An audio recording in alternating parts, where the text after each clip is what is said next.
5 ज्ञान यज्ञ यानी भक्ति के लिए जो साधना की जाती है, अब उसमें ज्ञान यज्ञ का नंबर आ रहा है।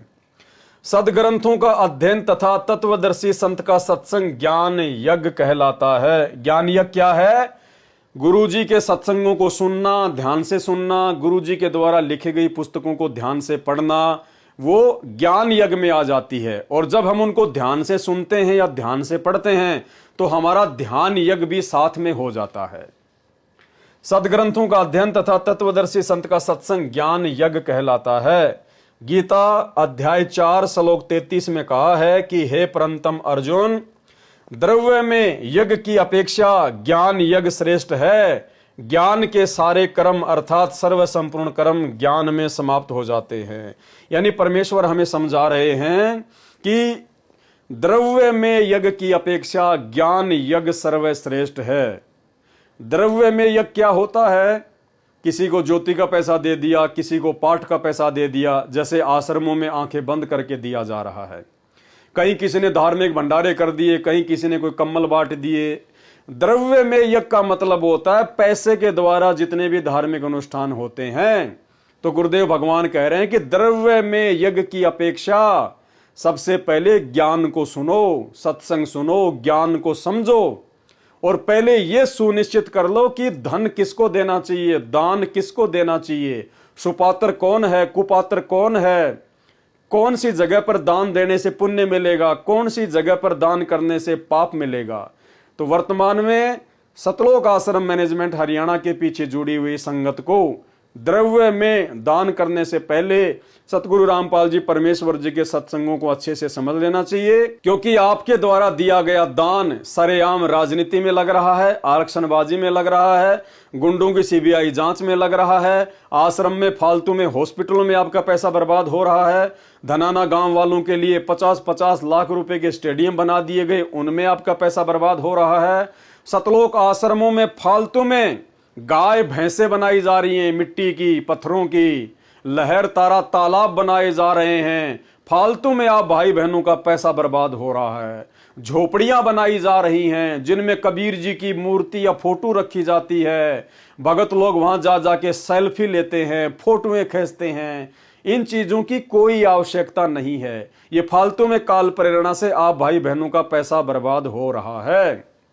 अरे जब हमारे को सतगुरु रामपाल जी भगवान ने सृष्टि रचना में बता दिया, अपने सत्संगों में बता दिया कि परमात्मा 650 साल पहले काशी बनारस के लहर तारा तालाब में विकसित कमल के फूल के ऊपर शिशु रूप में प्रकट हुए थे, तो भाई और बहनों, हमने लोगों को समझाने के लिए वो लहर तारा तालाब बनाने की क्या आवश्यकता है?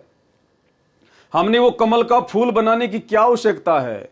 कमल के फूल के ऊपर छोटा सा नंगा बालक लेटाने की क्या आवश्यकता है?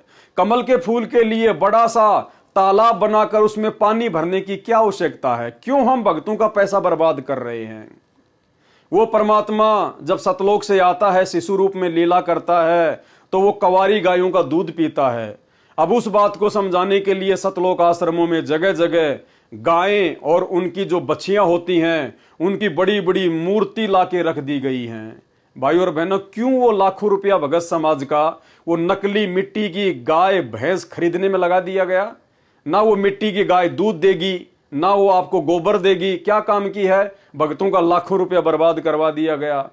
भगत वहां जाते हैं, सेल्फी लेते हैं, मनोरंजन का स्थल बना दिया इन आश्रमों को, सेल्फी सेंटर बना दिया इन आश्रमों को। अरे भगत आश्रम में जाता है भगवान की चर्चा के लिए, बैठकर साध संगति करने के लिए, मालिक की महिमा और उसका गुणगान करने के लिए, और वो सारा दिन गाय भैंस के चक्कर काटते रहते हैं, उनकी फोटोएं खींचने में लगे रहते हैं। एक भगत तो मैंने देखा वीडियो में, वो उस मिट्टी की गाय के नीचे मिट्टी विट्टी साफ कर रहा है, उसके जगह को साफ कर रहा है, झाड़ू लगा रहा है। अरे भाई, तू बिहार से चलकर धनाना आश्रम में वो मिट्टी की बनी हुई गाय की सेवा करने के लिए आया है क्या? या परमात्मा की महिमा को चर्चा करने के लिए आया है? झोपड़ी बना दी गई जिसमें कबीर जी आगे बैठा दिए गए, सूत काट रहे हैं, चरखा चला रहे हैं। यानी हमारे गुरु रामपाल जी भगवान ने हमें जो बातें बताई, उन बातों पे सतलोक आश्रम मैनेजमेंट वालों को यकीन नहीं है। मैनेजमेंट वालों का मानना है कि भगत गुरुजी की बात पर उस समय यकीन करेंगे जब हम इन आश्रमों में उस प्रकार से झोपड़ियां बनाएंगे, लहर ताला तालाब बनाएंगे, मिट्टी की गाय बनाएंगे और एक बहुत बड़ा मिट्टी का पहाड़ बना दिया इन्होंने। बताओ कितना पैसा भगतों का इन्होंने बर्बाद किया। और भगत समाज वहां जा जाके मनोरंजन करता है, घूमता है, फिरता है, सेल्फियां लेता है। तो भाई टोटल मनमाना आचरण। इसलिए परमात्मा कह रहे हैं कि द्रव्य में यज्ञ की अपेक्षा ज्ञान यज्ञ सर्वश्रेष्ठ है। पहले ज्ञान तो समझ लो कि गुरुजी ने केवल सुपात्र को ज्योति पाठ और दान का पैसा देने के लिए कहा है, कुपात्र सतलोक आश्रम मैनेजमेंट हरियाणा को देने के लिए नहीं कहा। और आपके दान का तो सरेआम दुरुपयोग भी आपकी आंखों के सामने हो रहा है। सतगुरु ज्ञान को आधार बनाकर भक्ति करें और अपने जीवन का कल्याण कराएं। ज्ञान यज्ञ सदग्रंथों का अध्ययन तथा तत्वदर्शी संत का सत्संग ज्ञान यज्ञ कहलाता है। अध्याय 4 श्लोक 33 में कहा है कि हे परंतप अर्जुन, द्रव्य में यज्ञ की अपेक्षा ज्ञान यज्ञ सर्वश्रेष्ठ है। सारे के सारे कर्म अर्थात सर्व संपूर्ण कर्म ज्ञान में समाप्त हो जाते हैं। अगर तुझे ज्ञान भी अच्छे से समझ में आ गया तो तेरा दान धर्म सब कुछ माना जाता है। गीता अध्याय 4 श्लोक 33, गीता अध्याय 4 श्लोक 32 से 41 तक यही बताया है कि भावार्थ है कि मनमाना आचरण करके जो द्रव्य में यज्ञ करते हैं। अब ये मनमाना आचरण हो रहा है सतलोक आश्रमों में। मिट्टी की गाय, लहर तारा तालाब, कमल का फूल, इतना बड़ा पानी का जोहड़, मिट्टी का पहाड़ बना दिया, कबीर जी की झोपड़ी बना दी। ये सब मनमाना आचरण है। मनमाना आचरण करके जो द्रव्य में यज्ञ करते हैं, जैसे कहीं पर मंदिर बनवा दिया, जैसे मैनेजमेंट वालों ने धनाना गांव वालों के लिए स्टेडियम बना दिया, कहीं कंबल बांट दिए, जैसे इन्होंने अयोध्या में भंडारा करवा दिया, कहीं भोजन भंडारा करवा दिया। इस तरह से किए जाने वाले धन से धार्मिक कर्म द्रव्य में यज्ञ अर्थात धर्म यज्ञ कहलाते हैं। इस प्रकार परंपरागत किए जाने वाले धर्म खर्च से पहले तत्व ज्ञान को जानना चाहिए, पहले सत्संग सुनने चाहिए। गीता अध्याय 4 श्लोक 32 से 41 तक यही बताया है कि संपूर्ण आध्यात्मिक ज्ञान, तत्व ज्ञान, सूक्ष्म वेद स्वयं परम अक्षर ब्रह्म ही अपनी वाणी से बोल कर बताता है।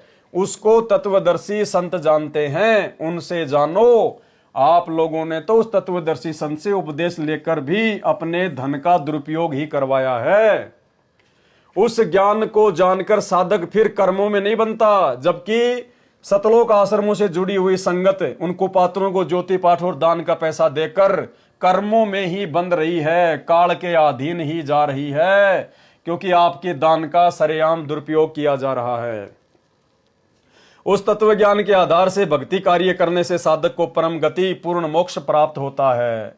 अधिक प्रमाण इसी यज्ञ प्रकरण में धर्म यज्ञ में पृष्ठ 3 पर पढ़े, जो पहले लिख दिया गया है। यह स्पष्ट किया गया है कि देखा देखी लोक वेद के आधार से धर्म के नाम पर खर्च करने की अपेक्षा ज्ञान यज्ञ अर्थात तत्वदर्शी संत से सत्संग सुनना श्रेष्ठ है।